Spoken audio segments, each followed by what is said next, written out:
So this show is carbon positive.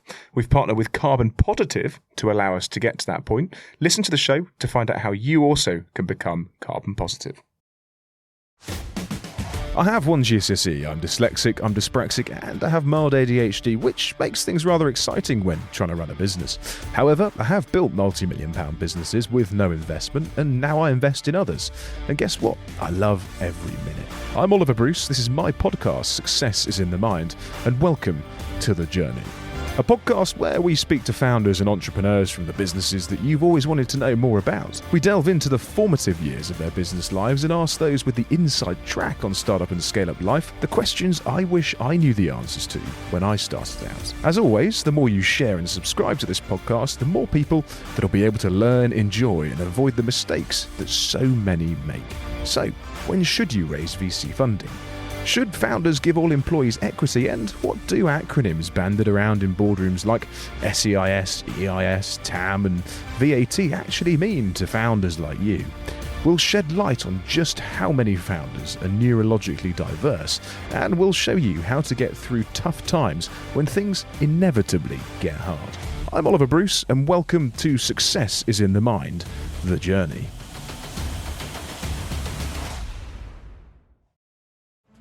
All it takes is one of us to say, don't worry guys, we'll get through this. You know, there's always going to be a way. We've made many mistakes and we've gone down paths that we shouldn't have gone down. We live for the risk, we live for the exciting. So for the first 6 months of the business, we operated out of his kitchen and then we actually upscaled.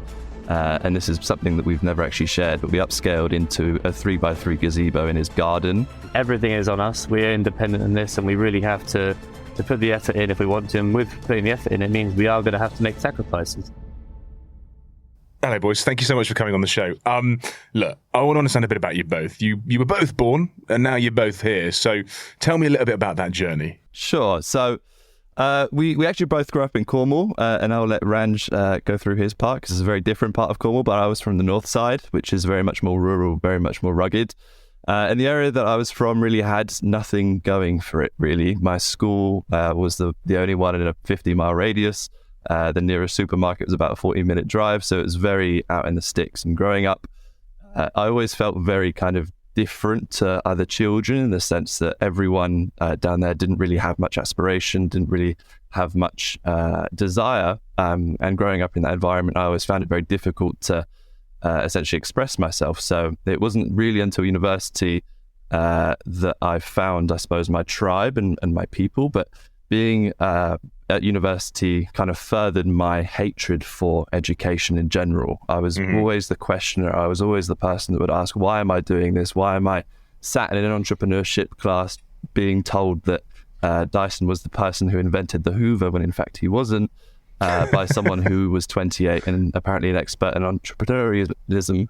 That for me was a real eye-opener as to kind of how broken that system was. So I really was not very high in attendance. I think I had 8% attendance over 4 years. Wow. But the most important part of that journey for me was actually doing an internship with Philips, the big electronics company. Yeah. During that time, after 2 weeks of being in the internship, I was sat down by my boss, who's to this date one of my biggest inspirations and biggest mentors, and she said to me, Xav, whatever you do, do not go corporate. And I asked her why, thinking I was being told off in this meeting room, and she said, you ask too many questions. And from that day forward, I remember thinking, okay, this isn't the right setting for me in the way that I think and the way that I am, so I have to do something with that. And she actually had a business outside of her job, and she was very successful in running that. And that kind of inspired me to start thinking about business in terms of being an entrepreneur and less in terms of climbing the corporate ladder. So I actually started my first business just before I left university and tried building that for 3-4 years. And the story then it kind of intertwines, which I can go into later with Mixtons, but that was really the kind of foundation of me and who I am. And you mentioned earlier about the mic setup that you've got and the fact that that's for your music. When you say about living in Cornwall and not being able to express yourself, has music been quite a big part of how you have developed as a person then? Huge. I think I'm a hugely creative person. I think that comes from, I have dyslexia and probably traits of ADD. So for me, music really allows me to kind of connect and understand the world in a way that I think most dyslexic would probably understand. It kind of forms a part of my life and my day-to-day that allows me to process and think about the world differently. So growing up, I was a drummer, and then I was in a band for a while. I then had a really great rapport with my guitarist, who was jealous of what I was doing. I was jealous of what he was doing, so we switched. Ended up learning guitar and then a few other instruments on the side, but it's always been integral to who I am. You're a one-man band then. You can literally play everything. Almost. I can't sing very well though. Oh well, nearly the that. mic is a bit pointless. Oh, it looks cool. It looks dog's bollocks. In terms of Ranj, what you were like at school, and from a neurodiversity point of view, obviously Xav being dyslexic is, I suppose, really important. I too am dyslexic and dyspraxic. What have you got that kind of, I suppose, makes you special? Yeah, I think, as Xav already alluded to, we both grew up in Cornwall. There's not much going on at all. And I just kind of found myself going through the motions. I never felt it was much of a struggle. I never had to push that hard.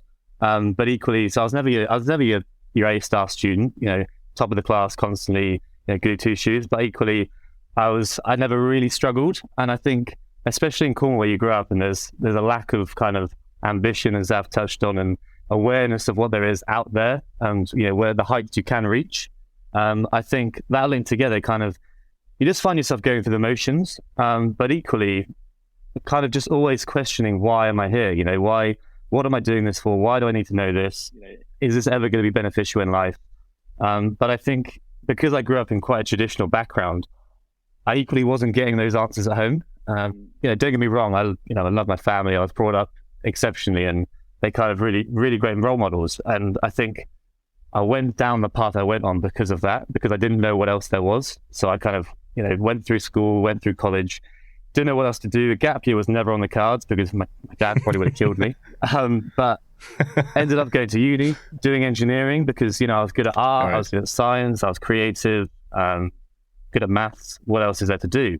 So yeah, started to do engineering. And again, I just found myself going through the motion. The same thing. I never really had that eureka moment where I really kind of realized what I wanted to do in life. I always felt that there was just something missing constantly.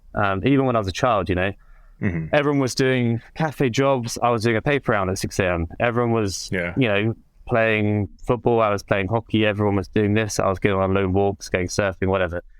And it wasn't until I actually found cocktails, which is where I really got that spark. And then I fell into working at a bar, which was when I was broke at uni. Everyone was, going out every night, getting absolutely wasted. I was working really hard, to try and, earn money to live.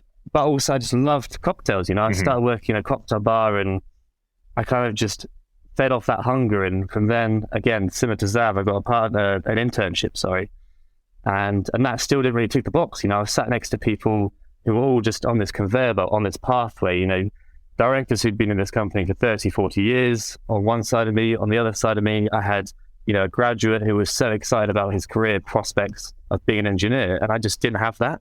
But, I still had this bar job on the side that I absolutely loved. I'd be working Monday to Friday in London, and then some Wednesday evenings, I'd work until 3 a.m. at the bar because I loved it so much. The weekends, I'd be out doing events because I loved it so much. And there was this pure draw towards hospitality, and in particular, what drinks actually, do, as opposed to a tool to kind of, just get drunk and whatever. As all my peers saw it, it was actually, this is a social tool that really elevates experiences and brings people together, and there's so much more to it. And I think, that's where the whole kind of passion and kind of, I guess, why I'm here today. And I suppose, obviously, both living in Cornwall, it's not a massive place, I suppose, but in terms of how you both met prior to the Mixtons world, which we're now in, how did you come across each other? It was totally random. So we were both part of the surf club at Surrey University, which is not two things that you would normally put together, given that Surrey is so far from the beach. But it was very much the one lifeline that I think we both had whilst we were there, because every year they would organise a week-long trip to somewhere in Europe. And it was actually on one of those trips that we met, and we were introduced as being the two people from Cornwall, and we met each other and we were like, no way, this is so random. And that was very much the beginnings of I suppose now a 7-year relationship or friendship, not relationship. Yeah. Although at times it does feel like we're married. Yeah, it definitely is a relationship, yeah. But there's a third of you as well to throw into the mix of that relationship, isn't there, in terms of from a co-founder point of view as well at Mixtons. Why three? Why not just the two of you? You know, the strongest shape is the triangle. And I think having three perspectives on anything it's always going to be better than two. And myself and Xav come from two very different backgrounds. Sim comes from an even more different background. He's from Bulgaria. He's extremely passionate about everything he does. And he provides such a meticulous level of detail in terms of the actual product side of things. We've got, Xav, who comes from business brand, me from logistical, operational, financial. And then Sim really ties it together nicely. And also, at the end of the day, we just get on so well. We're all friends way before the business. And it just makes sense.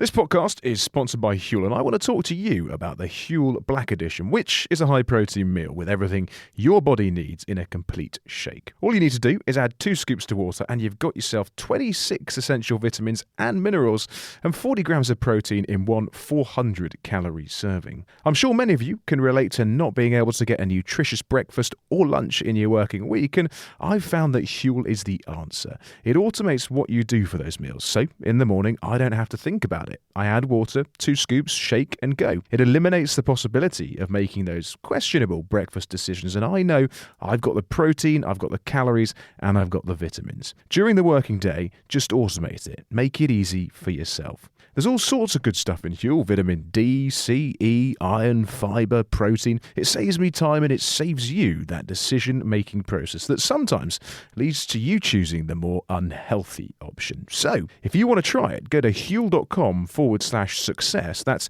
HUEL.com/success, and you'll get a free t-shirt and a shaker with your first order. Back to the episode. You also managed to use Sim's kitchen in the pandemic. That was the main thing that he brought to it, right? It's certainly not the main thing, but it was certainly useful in the early days. So for the first 6 months of the business, we operated out of his kitchen, and then we actually upscaled. And this is something that we've never actually shared, but we upscaled into a 3x3 gazebo in his garden. Once his flatmates started getting annoyed that we were using their kitchen so much, and we were in that gazebo for the best part of 2-3 months, I believe. Crikey. Shipping about 75 boxes a day. So it was a really interesting time, but just to expand on Ranj's point, the way that we usually kind of visualize it is if you were to take a ship, I'm very much at the front of the ship with the binoculars saying, this is kind of where we should go and this is where the opportunity is. Ranj is in the middle of the ship on the steering wheel going, okay, how do we turn that into a direction in the coming months? And then Sim is the person building the ship and plugging the holes and making sure that we don't sink, essentially. So I think having 3 of us is essential, not only in terms of perspective, but also just in terms of running the business day to day. And this is the first series that we've done on this podcast where actually the majority of the businesses that we've interviewed have had 3 co-founders. And it's really interesting because it's not necessarily something that I've ever thought of having in terms of having 2 other business partners. I have got a business partner. But Xav, I suppose, looking at that ship analogy, could you do it without the other 2 around you? No, absolutely not. And I think it's essential to look at where your strengths and weaknesses lie. And I think the 3 of us, what we have built so solidly is a really great foundation of communication where we go, okay, let's be real here and let's not be egotists about what we're trying to build here. If I was to try and do everything, Mixtons would never have got off the line. And I'm sure Ranj and Sim would say the same, vice versa. I think we all bring elements that are essential to making this work. And without those constituent parts, it would just be impossible. And I think particularly in a world of product, where you do have the elements of branding and the elements of marketing that are essential, but equally you have to understand how the product works, how to put that together. It's far more complex than I think we first imagined when we were getting into it. So if it was just 2 of us or 1 of us, then absolutely I can say with certainty we would not be where we are today. And in terms then of coming up with the Mixtons idea, which I don't think was called Mixtons when it first started, but it was in the pandemic. You were in a gazebo, as you said. Who had that eureka moment of going, right, we're going to make the best cocktails that there possibly are, and we're going to sell them to people? So the founding story is fairly funny, actually. So prior to the pandemic, I had my own business, and Ranj and Sim were running their own business too. So they used to have a franchise of a mobile events company down in the southwest of Cornwall, where they had a fleet of old school VW vans. The roof would lift up and inside of it was a bar. And they would travel around the country doing festivals like Glastonbury, Isle of Wight. And I remember looking at those guys' lives and thinking, wow, that is amazing. It was a lot of fun from the outside. And myself, I was building an influencer marketing platform in the travel space, connecting creators with hotels around the world. And as soon as the pandemic hit, naturally, both businesses got put totally on pause.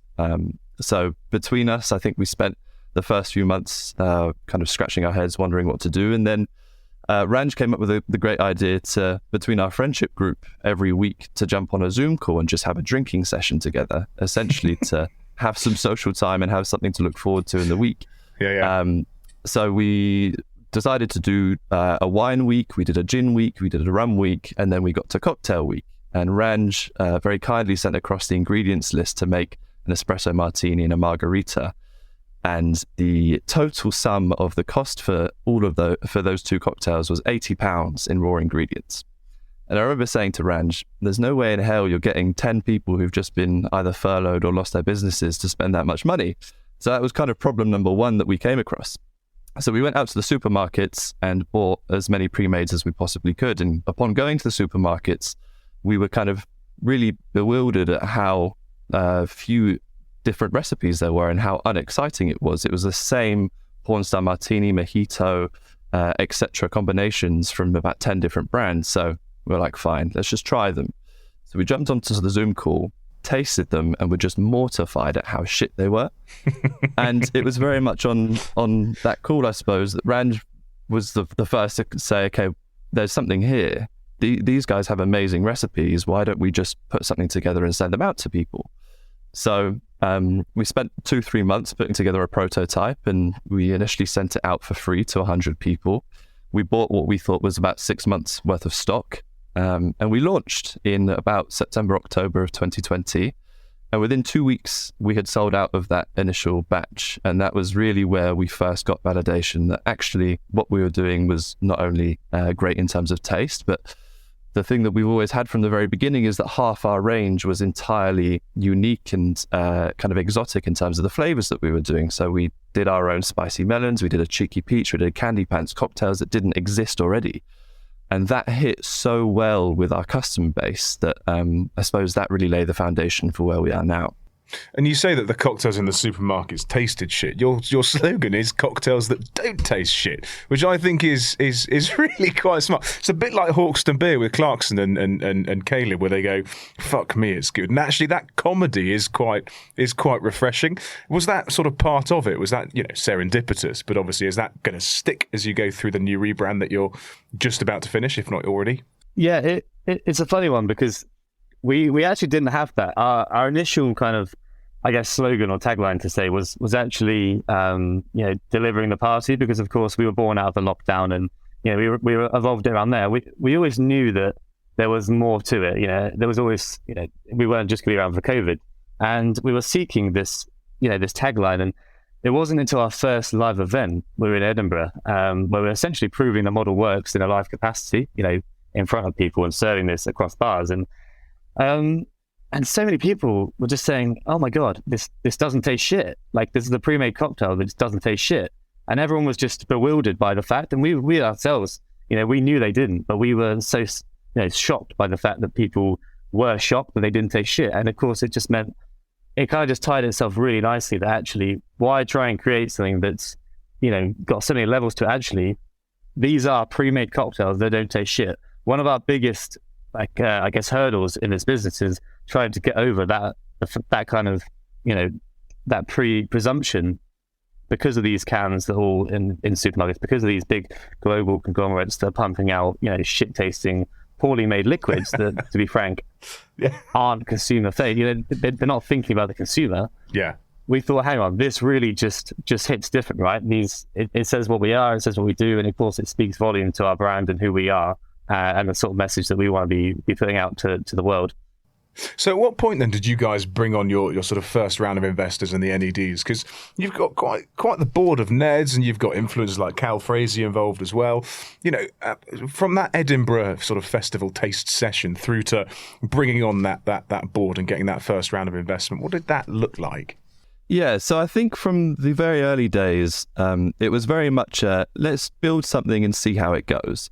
And I don't think we anticipated the level of success that we had in the early days. So in our first 9 months, when we were operating out of Sim's Kitchen in that beloved gazebo, we shipped about 10,000 orders, which is insane for, I think, any company that's operating, even if they're fully fledged, let alone for three guys in a kitchen. So I think as time went on, we realized the scope and the size of the opportunity. And we actually saw that there had been no brand who'd really managed to capture the hearts of the people, essentially. If you look at other verticals like craft beer or smoothies, they've all got a known household now, challenger brand that sits in that space. And cocktails have not been able to do that. If you go up to someone in the street and ask them to name a cocktail brand, some might be able to name a couple of the big ones, but realistically, no one's been able to do it. So that for us was really the goal, I suppose, from that point.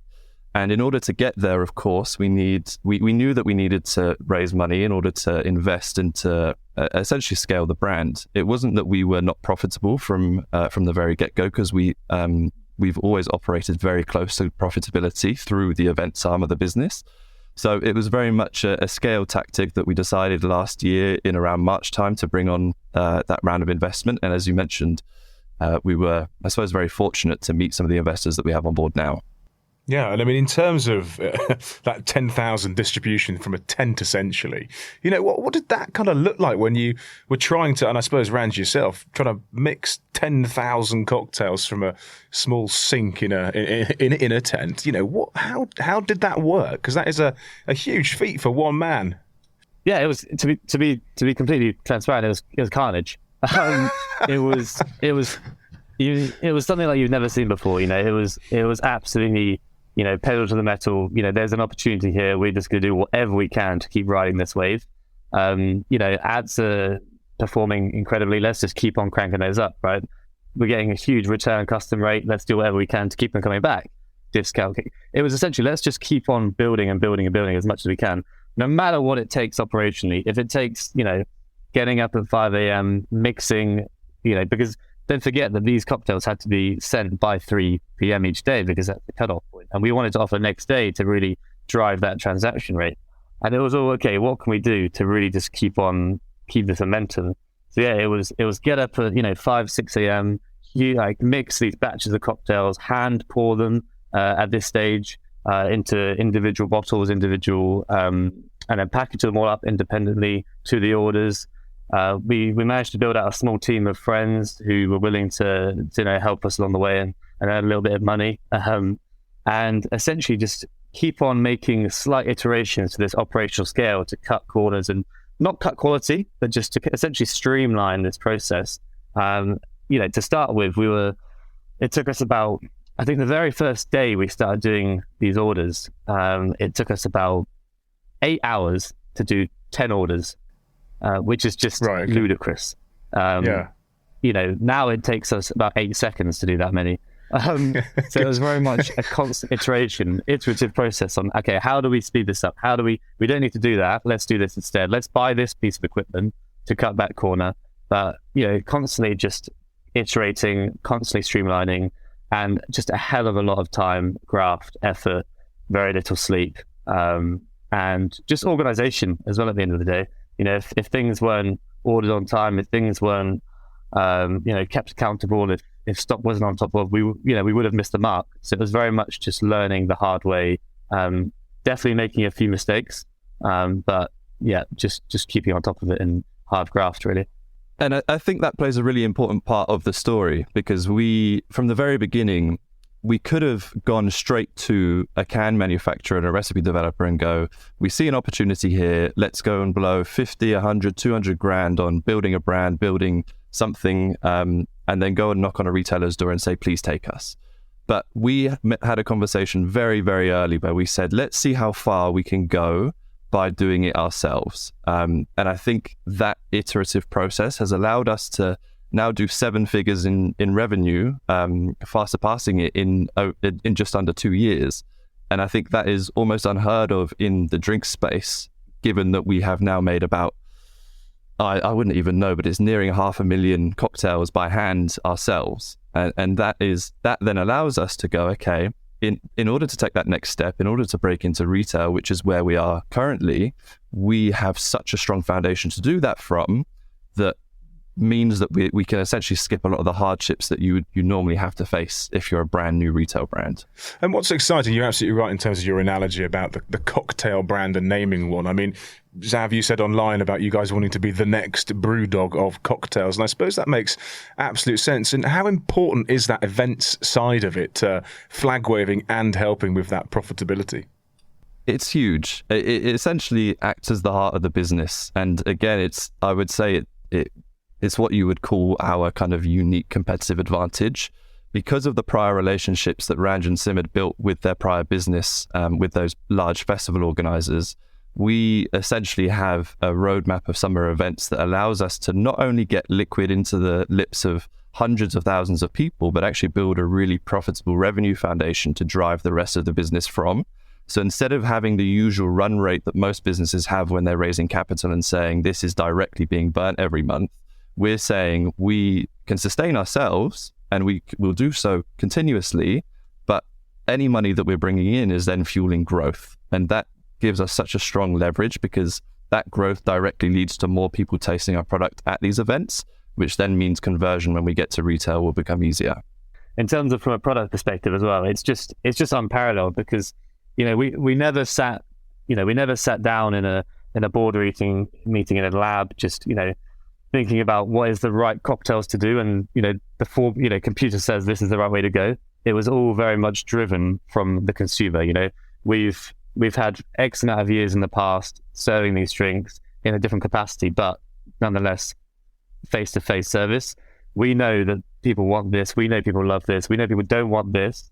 Okay, let's test this. Right, we'll go do this event. We'll take 10,000 cocktails. Let's get the feedback. And it's a constant iterative process. Driving the business is essentially a product of the consumer demands. That's why I think it's, again, like Xav said, our differentiating factor, because we're just a product of the people, really. And what business at our stage can say that their products have been tried and tested by over 200,000 people in person? And that just puts us on, it's such a good advantage in terms of, okay, we could even tweak recipes, because again, we're doing it all in-house. We can tweak recipes based on, okay, that's too spicy, that's not spicy enough. There's the perfect middle ground. Let's test it. So it's perfect, really. I just wanted to say, I hope you're enjoying the episode so far, and if you are, we'd love it if you could rate it, subscribe to it, and share it with friends and colleagues. As you know, the more reach that we get, the bigger the guests become, and the more knowledge sharing that we can do. To find out more, head over to successpodcast.co.uk. As a startup or SME, it can be hard to keep your finger on the pulse of everything that's going on 100% of the time. A past guest of the show and now series sponsor Habu offers solutions to businesses and organisations of varying sizes the ability to pick and pack your product from their D2C hubs across Europe. You can now stop asking your partner to help box up a recent order, and your living room will no longer be filled with boxes from floor to ceiling. Instead, the team at Habu will do all of this for you, and you don't need to worry about size. Habu helps startups with orders of less than 500 parcels a week all the way through to larger organisations with more complexities. So speak to the team at habu.com and quote SuccessPod and see how they can help you. Back to the episode. It sounds all quite serendipitous, like everything's kind of just fallen into place pretty well. A pandemic happened, which was negative for so many, but for you guys allowed you to start this company. The events side of the business kind of plugged in perfectly. Xav, with your influencer side of your sort of knowledge, I suppose, allowed you to introduce and market the business properly. So many people start out with nothing, but you guys seem to have started out with everything. You just needed to bring it together.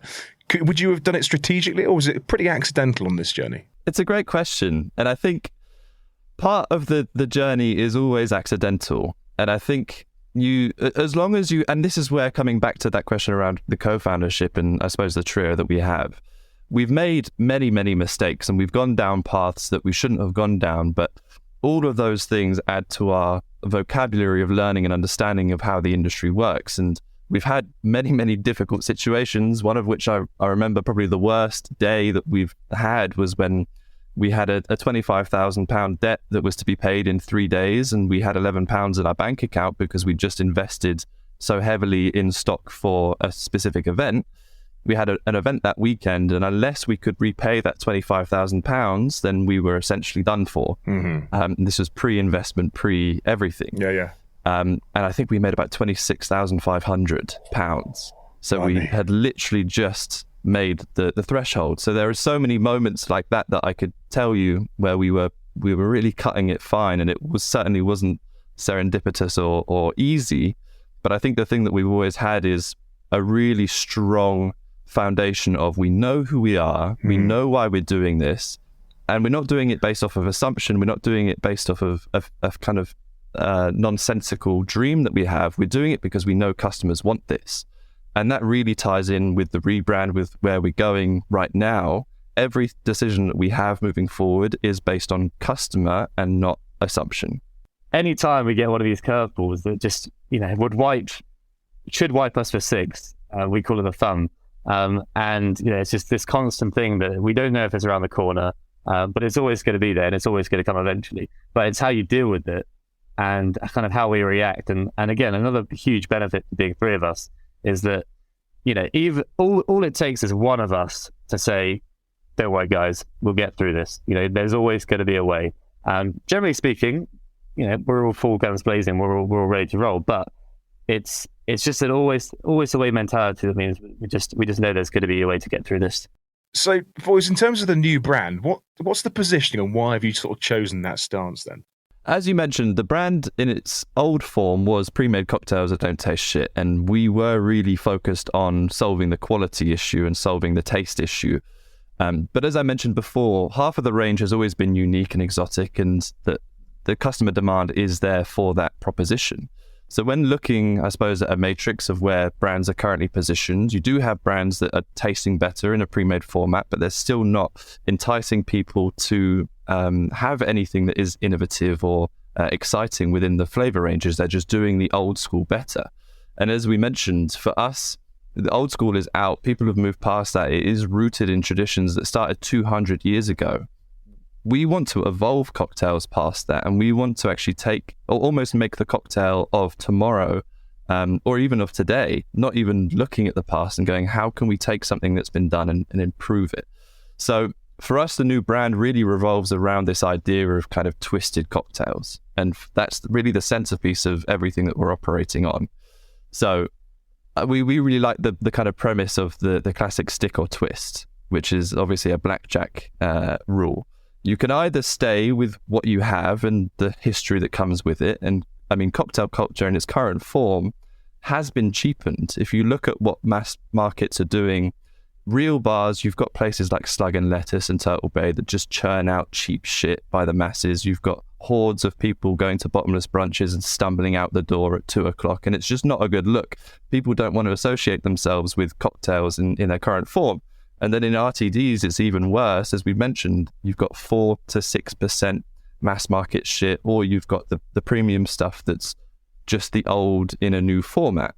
We really want to create cocktails that allow for that excitement, allow for that discovery, and allow people that platform to have those unexpected moments where you're not picking it up because you think, oh, I'm comparing this to something I've had before. You're picking it up because you're going, this sounds exciting. And if it's good, which we guarantee it will be, you're going to tell your friends about it, and you're going to be that person that's then known for sharing their new favorite drink, which we can guarantee will almost be a spicy melon. So for us, that gives us a load of excitement as a brand, but also puts us in a new quadrant, I suppose, of positioning that we can really build something solid from this. And I suppose the most exciting part is, where do we go from cocktails? And I can leave that as an interesting unknown, if you like.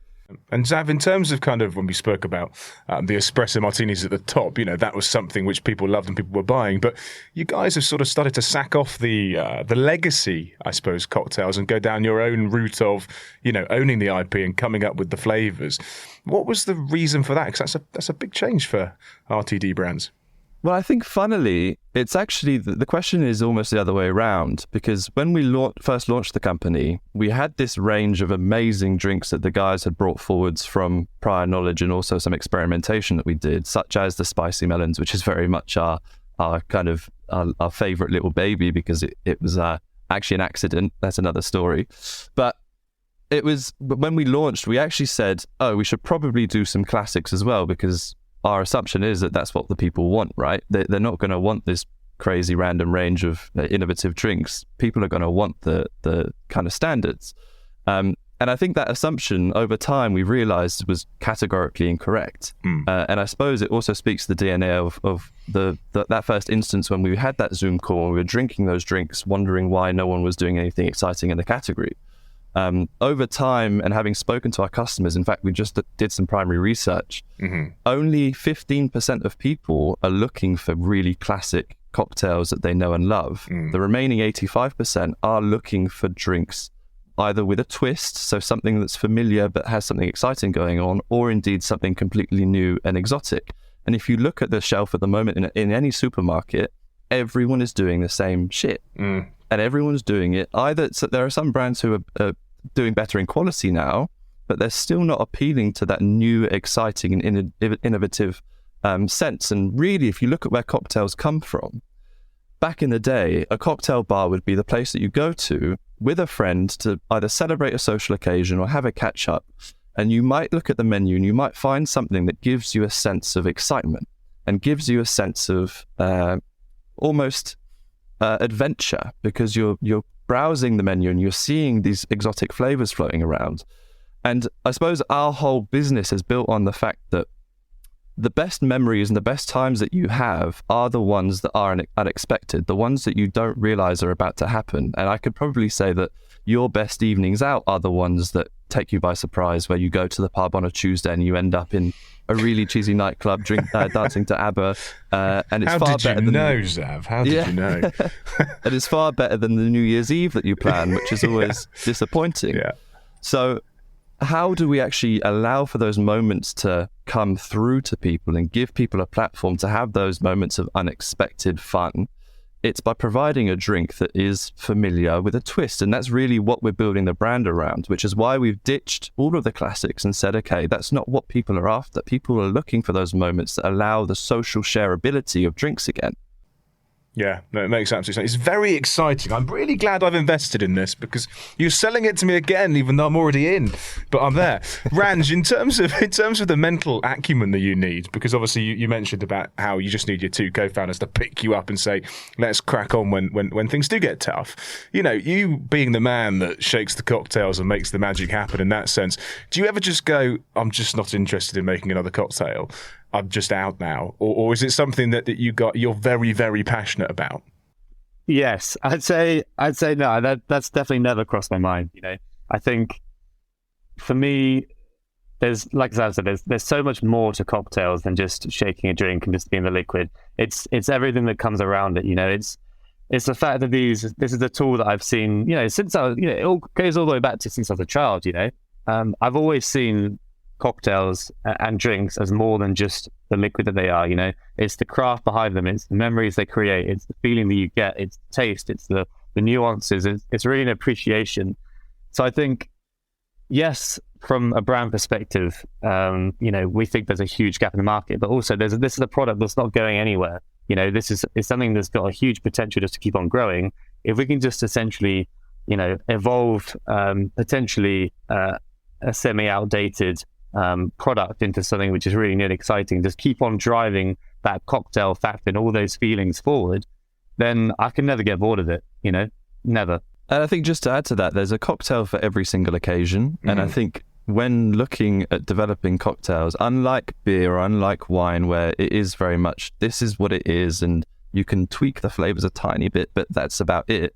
When you're developing cocktails, you can develop a cocktail specifically for a picnic or an evening on the beach or whatever it is, to give you those sensations of where you are and to give you the magic of that special occasion. And I think that's what we're really interested in, is figuring out, okay, what do consumers feel, and what are those moments that we can help elevate, as opposed to just going, here's a nice quality cocktail, which I suppose has been the focus of the brand, or half the brand, for the last 2 years. It's about really honing in on that side of how do we make people elevate the mundane? How do we make people get that sense of adventure with their friends? And that's really what we're interested in. There's a cocktail for I mean, the possibilities are endless. Yeah, 100%. And in terms of that feeling that you guys are sort of speaking about, can you guys remember that feeling when you first got your first order through whatever platform it was a couple of years ago? You know, and I'll start with you, Ranj, how did that make you feel when someone wanted to buy the shit you were putting out? It was a combination of validation, because, you know, it's something that you've put your heart and soul into for months and months, and you 24/7 your mind's on it, and you're thinking constantly, is this the right way to do this? Is this going to taste good? Are people going to love this? So it's, on one hand, it's just validation and relief that actually it's kind of worked. You know, even if we did one order, it has worked technically. Yeah. And then the other side is just pure fire, pure fuel, just pure excitement, energy. Like, actually, right, this is one person. Let's make it 2. Let's make it 4. Let's just absolutely grow this baby. You know, let's just keep on doing everything we can to make this 1 into 2, just to keep on rolling. And yeah, I think, you know, I just remember us all looking at each other when those numbers started rolling in and just being completely shocked, relieved, but more than anything, just excited, pure energy. And in a funny way, just to add to that, we've had so many of those moments where it started with the first order, and then it would have started with the first corporate virtual masterclass that we did, and then it would have been moments throughout, to which culminated recently with Winter Wonderland, where we were stood in the middle of the ice bar, surrounded by every single person in that place drinking one of our drinks. And we had a moment of just pure elation, because we've gone from, it was the same feeling as the first order, just on a larger magnitude of everyone here is enjoying something that we've created. And I don't think there's a feeling that can quite surpass that. And I suppose that's the thing that we're going to be constantly chasing until at least everyone in the country has tried one. All 70 million people. This podcast is sponsored by Huel, and I want to talk to you about the Huel Black Edition, which is a high-protein meal with everything your body needs in a complete shake. All you need to do is add 2 scoops to water, and you've got yourself 26 essential vitamins and minerals and 40 grams of protein in one 400-calorie serving. If you want to try it, go to huel.com/success. That's HUEL.com/success, and you'll get a free t-shirt and a shaker with your first order. Back to the episode. And it's interesting because obviously I'm assuming the same feeling happens when you successfully fundraise, be that seed or Series A or whatever raise you're going through. But interestingly with you guys, you were very picky in terms of who you wanted to a certain extent to invest in the business. You wanted a cross-section of individuals on the most recent fund. And a lot of founding entrepreneurs would just go, I really don't care who invests, I just want the money. Why, Xav, for you, is it so important to get such a good cross-section of people? Well, I think it's the power of network, and I suppose you would be testament to that in many regards, because I suppose for us, money, sure, you can bring on money, and raising money, if you have a good product and if you've got product market fit and you're beginning to prove traction, is actually relatively easy. So it's not about saying yes to any money that comes through the door. It's about going, okay, how is this money actually going to work for us? Or how is that network going to work for us? Even if it's just bringing someone on with a notable name, or bringing an advisor on who's got experience in the field. It's about going, how does that all build to the case of Mixtons moving forwards, whether it be direct professional services or whether it be just someone to speak to and pick up the phone with. So in this last fundraise, every single person that we've brought on has it, or does in some way, shape or form, add value to Mixtons in the long term, potentially. So for us, I think we brought on about 15 investors for this round.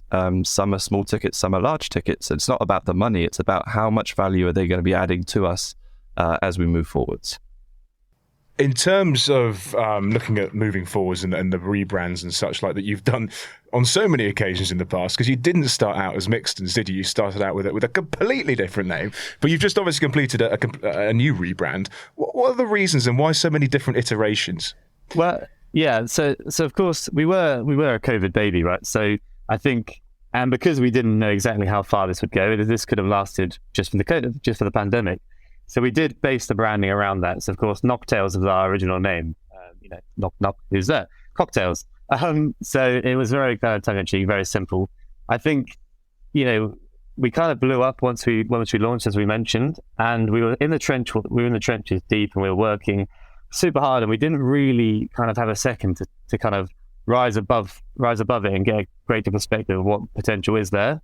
And it wasn't until myself and Xav actually were in Cornwall together, and we kind of sat back and we thought, hang on, there is something here, but in order to get that, we need to essentially do a rebrand, because what we've got at the moment, we've cobbled together ourselves. It's obviously very COVID specific. We need a more of a commercial brand, right? And this is where we get to the actual change of the name, because we love the name, and as I'm sure any founder can say, you get very attached to your brand. We weren't attached to kind of the design side, because we cobbled it together ourselves, but the name we loved. So we've kind of started this process of a rebrand, keeping Knocktails as the name. And we brought on a really brilliant agency, and we were 3 months into the process, and we'd spent ages kind of creating this new, quite artistic, craft, quality brand, keeping the name.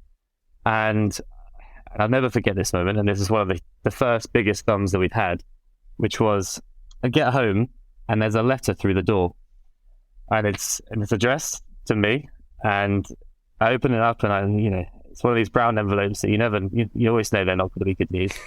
And it was from a company I'd never heard of before. But it turns out they were Europe's biggest IPO law firm. And I read it once, I read it again, and it wasn't until the third time that it really sunk in. I was like, fuck. And I remember straight away, I popped it down, I rang the boys straight away, and I said, guys, the worst has basically happened. We've got a cease and desist. And it was from, like I said, it was from Europe's biggest IPO firm, who essentially had a dormant trademark in the States of our name. And we thought we were safe, because there's a thing called a 5-year rule. We thought it was a 3-year rule, where if something's dormant for 5 years, then it's fair game. We thought it was 3. We were just coming to the end of coming to that 5-year period.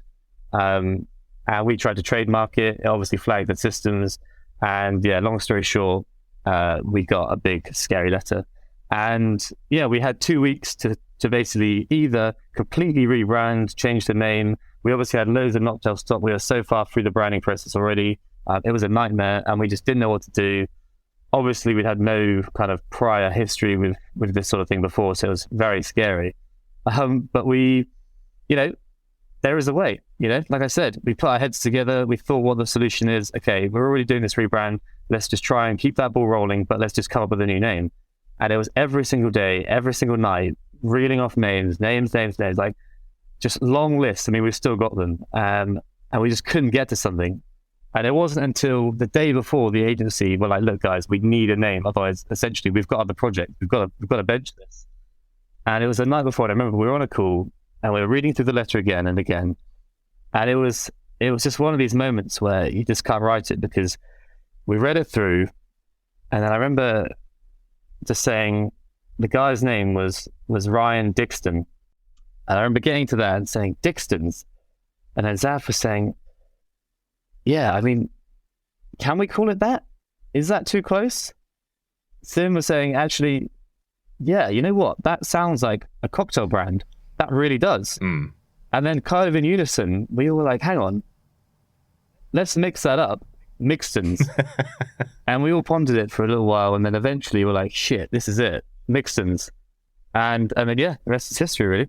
So basically, the managing partner of that law firm has a cocktail brand named after him, and I'm not sure if he'll ever know, but we're going to send him a box when we do the rebrand. Yeah, that sounds perfect. Hopefully, it won't be a cocktail that doesn't taste brilliant and does taste shit because of who he is. No, you know what? I've only got the biggest respect for him. Wasn't for him, we wouldn't be here as Mixtons. So. If you weren't sued, you wouldn't be here. Look at that. That is pragmatism. What went through your head, Xav, when Ranj called you up and went, boys, we've got a big brown envelope here, and we need to sort of think about something quite significant here? I mean, I think it's part of the fun. And I think that really is what I suppose I alluded to and Ranj alluded to before, is growing up in a world where you're told everything's scary and you need to follow a path, and if anything goes wrong, then you're screwed.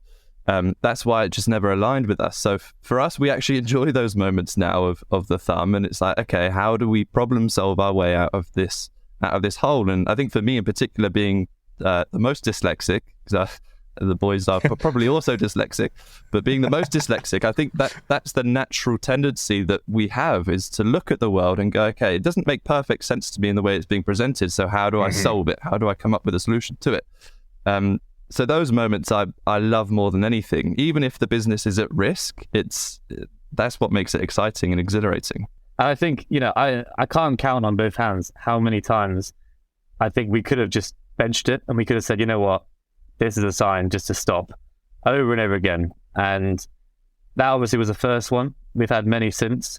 But I think as a three, like I said, we club together and we'll always find a way, and we want to find a way. And it is exciting. It is what gets us up every day. And yeah, we just want to build this and keep it rolling. In terms of and kind of coming away then from the bottles which you once had, you've transitioned into cans. What, Xav, was the reason for going into that world? We always knew that we would end up in cans. But as I mentioned at the beginning, we wanted to see how far we could go by doing it ourselves. And the only viable way of doing that was with glass bottles, just by virtue of canning lines being super, super expensive. The fact of the matter is that we could hand fill 500,000 bottles if we so please, and if we could actually prove that amount of traction. So for us, it was about doing it at the right time and doing it at a point that made the most sense from a business perspective, because we could have fundraised at the very beginning and given 20% away for 100 grand, and great, a lot of businesses do that, and fair play. But for us, it was all about creating long-term value. So we knew that if we could do 7 figures in a year or 2 years, that we would get much more favorable terms when reaching the point that we're at. And also we'd have all of the learning and understanding that we currently have. Because had we launched cans in the first place, we'd have probably launched with the wrong product. So for us, I suppose that's point number one. But point number two, ultimately, is the fact that cans, I believe, are now seen as a viable alternative to full premium products. I think people, especially through COVID, now understand that you can get really decent products in a canned format. It's infinitely recyclable, which is really, really important to us, and actually a major driver for us moving away from the glass bottles. Uses far less energy to actually create the aluminium in the first place. And in terms of usability for consumers, whether you're on a train or whether you're in a park or something, a can is just far more user-friendly than actually taking around a bottle. So it kind of ticked all the boxes for us and made it a no-brainer. As a startup or SME, it can be hard to keep your finger on the pulse of everything that's going on 100% of the time. A past guest of the show and now series sponsor Habu offers solutions to businesses and organisations of varying sizes the ability to pick and pack your product from their D2C hubs across Europe. You can now stop asking your partner to help box up a recent order, and your living room will no longer be filled with boxes from floor to ceiling. Instead, the team at Habu will do all of this for you, and you don't need to worry about size. Habu helps startups with orders of less than 500 parcels a week all the way through to larger organisations with more complexities. So speak to the team at habu.com and quote SuccessPod and see how they can help you. Back to the episode. In terms of you saying that you tried to take it as far as you could, with bottles, but also with the cash that you had, so many, as you rightly say, entrepreneurs do go and try and use someone else's cash from day one to try and build the business or build a brand. For you guys to do it with your own cash, take it to a certain point, and then go and ask for the money, kind of means that you run the business in a more responsible way because you have experienced the fact that it was your own money. Do you think, Xav, that's important when starting a business, to try and do it yourself if you can first? 100%. And I'm a huge believer in the whole lean startup methodology. I think you can end up in rabbit holes with it, but I think the basic premise of, even if it's just putting it down on a napkin and showing someone the idea and saying, would you buy this, or what would you change about it, is the cheapest way of your first validation. And I think gaining validation of ideas is not about going to your family and friends and saying, guys, I've got ideas is good, because they're always probably going to say yes. But it's about going to real customers, real cold people, showing them your product, giving it to them, getting them to taste it and interact with it, and saying, is this something that would benefit your life in some way, shape or form? And doing that in the cheapest way possible allows you to then go to investors and say, well, I've now got 10,000 or 100,000 people who agree with me, as opposed to saying, I've got this idea and I think it's going to be good. So it was very much about the early validation building and hypothesis testing that we built the business around. In terms, Ranj, of looking at sacrifices and such like, and Sim's obviously not here to say that his main sacrifice was his kitchen and back garden, but in terms of, Ranj, what you've sacrificed to kind of get Mixtons to where it is today, what have you had to say no to? Yeah, a hell of a lot, you know. I think I speak for me and the two boys when I say, you know, if we weren't doing this, we'd definitely be in a different, you know, a much more favorable place in our lives in terms, you know, we don't say, you know, we can't go on holidays left, right, and center. We can't have weekends. We can't go to family events. You know, we can't, you know, we basically just can't live a normal life. But then I think none of us want to, you know, like Xav's touched on, we live for the risk. We live for the exciting. None of us want to be on that path, on that conveyor belt that essentially means you're just moving, even if you're not doing anything, you know. We want to wake up every day and know that if we don't do what we need to do, we're not going to move anywhere. Like, it's on us. Everything is on us. We're independent in this, and we really have to put the effort in if we want to. And with putting the effort in, it means we are going to have to make sacrifices. It means we are going to miss out on things that, you know, you look on social media and all our peers are doing, and people are getting promotions, people are buying new things. But actually, what's really important to us, and it is just that building, that creation, and it is that, you know, trying to have a real positive impact on the world in a social and environmental way, you know, because I think, you know, Mixtons, yes, we've got environmental kind of sustainability as a huge pillar because, you know, A, it's a passion of all of ours, but also B, I think as a modern brand, you'd be stupid not to. But, you know, from a social perspective, like we've said, Mixtons, I think, can really, really bring out the good in potentially a very dark time at the moment. You know, there's doom and gloom everywhere you look, whereas cocktails are good for the soul, you know? They're drunk to remember, not to forget. And I think that's really important, and that's what really keeps us going, and that's what really makes us, you know, take these sacrifices, not with a look of, oh, we have to miss out on this, but it's, I am prepared to compromise because of where we're going. You know, it's having that true belief in I guess, the mission that really allows us to kind of make these sacrifices.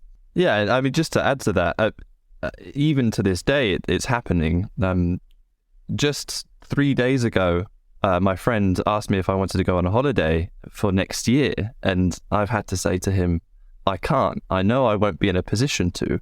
I'm a surfer, and it's an ideal surf location somewhere around the world, but I'm just not in a position to be able to say, okay, I can take a month off and go and do that. So sometimes it can be difficult where you're seeing all of your friends earning a decent amount of money, and you're earning probably the same as you were earning when you were working in an ice cream shop back when you were 16, if not less. If not less, yeah. but realistically, also, do our friends have those moments where your employees turn around to you and say, I love my job. I love what I do because of something that the three of us have created. And those moments you can't pay for, and you can't be paid enough for, because it's something that is just ultimately more rewarding than money. But boys, you must have a lot of fun, because obviously the summer is round the corner, right? And summer for you guys must be a pretty big deal. I know obviously Winter Wonderland was a really good crack, but with the festivals, with the events, with the cocktails that people will be consuming at these things, you know, you should have a lot of fun whilst you're there, right? So you can still enjoy these experiences. Ranj, do you actually get any time off in the summer because of all these events? I would love to say yes, but no, it's a definite no for now. I mean, you know, like I said, we're still in the lean mode. You know, we're trying to do everything we can. You know, do we hire another events manager to run these events, or do we just do it ourselves? You know, like if if in the summer 90% of our focus is on that, why should we not be out there as well every day, putting the hard graft in? Don't get me wrong. You know, it is fun, it is enjoyable. You know, but it is tiring. It is relentless. It is every single day. But again, you know, it's just the sacrifice you make because of the, you know, of the rewards you get along the way. You know, seeing 100 deep queues, seeing people's reactions when they're, you know, they're drinking our drinks. But no, I mean, you know, the festivals are great, you know, seeing your favorite bands, that sort of thing, but living life on the road, you know, not showering for for weeks on end, potentially. It does add up, and you do kind of get to September and you're very happy, but also, fulfilled. So, boys, I've got a festival coming up in August. I'm going to have crates of cans, obviously Mixtons, nothing else. If other people want to buy Mixtons, where can they go to buy the cans? Sure. So at the moment we are heavily e-commerce and event focused, but we are looking to break into retail this year. That's very much our goal. We have some early conversations lined up that are very promising, and upon delivery of our first product, we're very, very confident. Just because of how unique the proposition is against the entirety of the market, we're really taking a new space, a new position, and a new stand for what cocktail can be. So the best part of this year's focus will be landing those early listings, and we're hoping to gain some sort of major listing by the end of this year. Perfect, boys. Thank you ever so much for coming on. Honestly, great product. Have to say that, obviously, but it is a fantastic product. I wish you the best luck. Look forward to joining you all on the journey, and I'll speak to you boys very soon. Thanks for having us. Right on. Thanks a lot.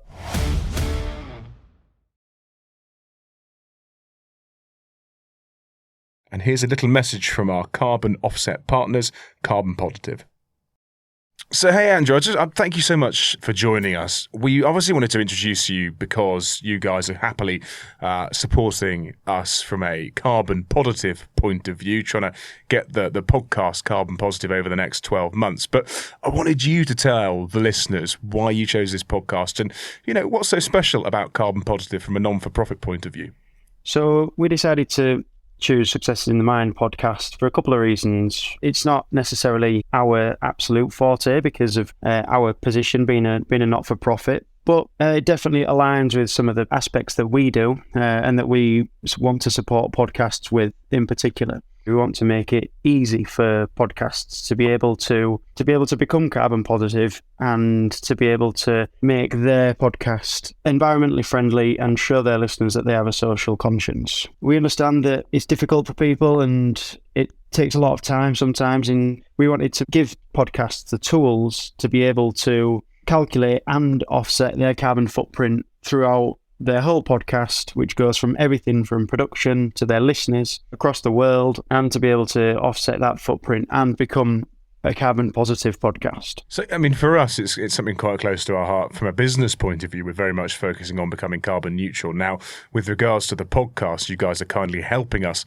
along the way of becoming carbon positive. So 120% uplift on that, essentially. Just talk to me about how you're going to make our podcast carbon positive over the next 12 months. We essentially use an algorithm to calculate the carbon footprint of every podcast. So with that algorithm takes into account lots of different factors, basically everything from listener location, listener device choices, global electricity consumption. For example, with the device choices, if someone was to listen to a podcast on a mobile phone, it's 600 times less energy intensive than if they were to listen to it on a laptop or computer, for example. So we'll take all of that information and we'll create a custom plan that will be specifically tailored towards Successes in the Mind. That will help us in two ways. It'll help us to make sure that we can keep really up-to-date statistics for every single podcast, and it will also give us a good idea to make sure that the algorithm is calculating efficiently. You're a non-for-profit business. B,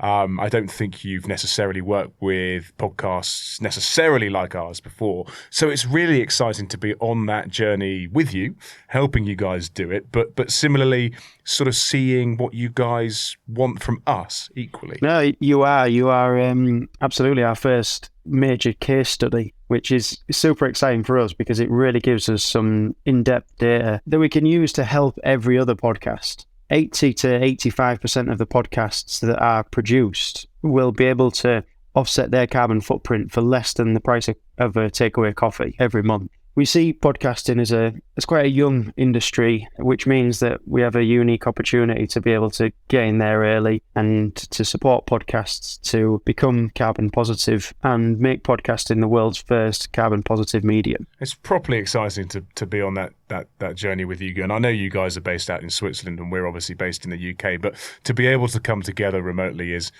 very exciting. And to be able to see our podcast become carbon positive over the next 12 months for me is just another reason to get involved in it. So thank you very much for asking us to get involved. In terms of people that are listening to this show and every other show, where can they go to A, find out more about Carbon Positive, and B, what do they need to do to get in touch? The place to find out more would be to go to our website, www.carbonpositive.com.